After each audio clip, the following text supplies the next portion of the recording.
You got me with that real close-up yesterday. That was not cool, dude. Not cool, man. We got rid of the Volkswagen. They found a booger on the steering wheel. What? All right, guys. Workout for Wednesday, May 6th? Yes. Workout for Wednesday, right? We're going to do some pushing and some pulling. Warm up, right? Shoulder controls, articulations, and rotations. All right, so this is what we're trying to do here. We're going to make some shoulder circles, but we're not going to go fast. We're not going to use momentum. In fact, what we want to try to do is just control our entire range of motion going around. So this is just good overhead prep overall, right?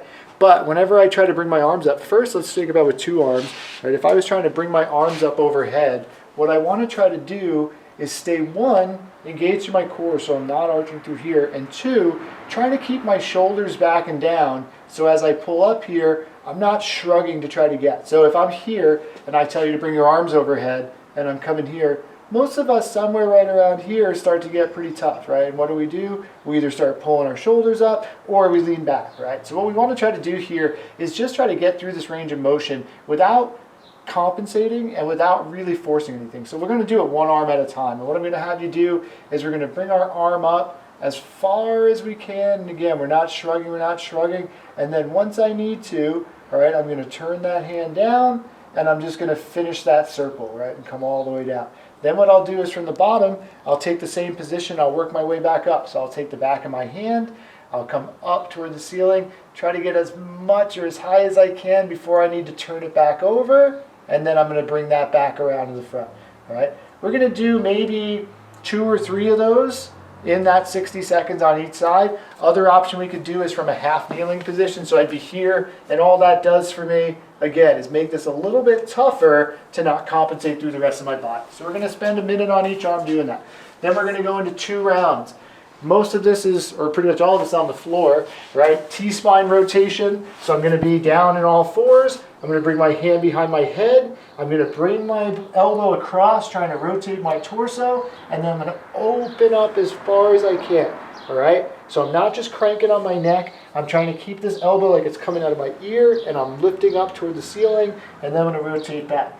We'll probably find over the course of these 6 to 8 reps that we're able to get a little bit further each time, right? Then we'll go into our reverse scap push-up. So we're going to get into a reverse bridge position. And what I'm going to try to do is push through my shoulders, retract my shoulder blades, and then I'm going to come down and let my shoulders come up toward my ears. Pushing down again, all right, coming back down. I could also think about bringing my hips high, right, and this gets me a little bit more of a stretch through the front of my shoulder. So I'm just going to work back and forth from low to high there, 8 to 10 reps.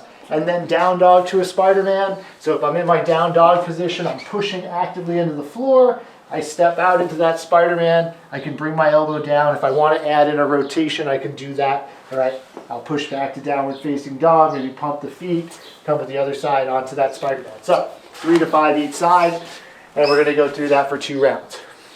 Then we're going to get into part A. So it's 3 sets, 2 minutes to complete each movement before we rotate back and forth. Single arm press, we're saying 8 to 10 each side at 2-0x1. And if we have something that's too heavy for that rep range, we can try to split it up, or we could perhaps try to come up with another kind of scheme, maybe more of a horizontal press, and we'll give the example with the floor press there in a minute. But if I'm in a single arm standing position, right, I could just punch through the top, then it's 1-1000, 2-1000, right back up. Notice I'm giving a 1 second hold at the top, so 2-0x1, that's the 1. All right, 1, 2.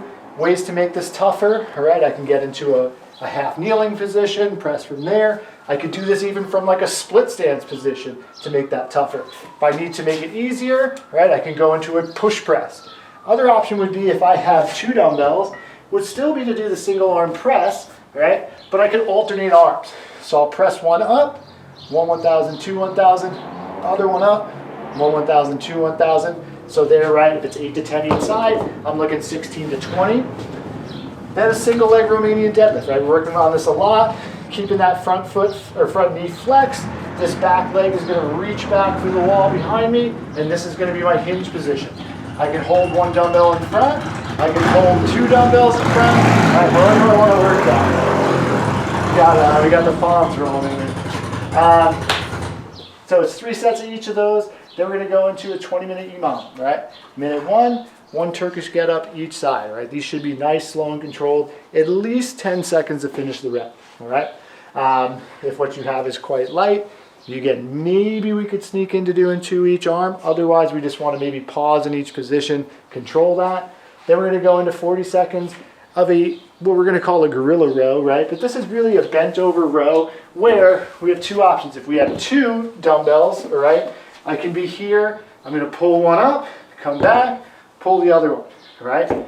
Really important here that we keep our back super, super flat, all right? So even though I'm going through this rotation, I really want to avoid rounding through that back. I can come down, kind of sink my hips into this. I'm going to be in kind of like a sumo squat position throughout. If I only have 1 dumbbell or kettlebell, I can do it like this, where I pull up on one side, come back down, switch, pull up on the other side. Again, switching each time. If that rotation is really tough for you, we can do 20 seconds on one side, then 20 seconds on the other. 3rd minute, we're going to go into that floor press. We prefer generally, if we can, to go into that hip bridge. We're going to press up, back down. There's no tempo on it, but at least give a second hold at the top. If I have 1 dumbbell, I'll do 20 seconds each arm. If I have 2, I can do 40 seconds with both. If I have 1 heavy dumbbell, I can press both, right? This can also be with any other type of heavy object that I'm pressing through from the bottom of my sternum with, right? And then the last minute, 20-second side plank each side. Here in my side plank, if I can hop up into the star position, awesome. Maybe I combine, do 10 seconds of one, 10 seconds of the other, whatever we're able to do, all right? Questions, comments, concerns, anything you need, let us know, and we look forward to seeing you guys soon.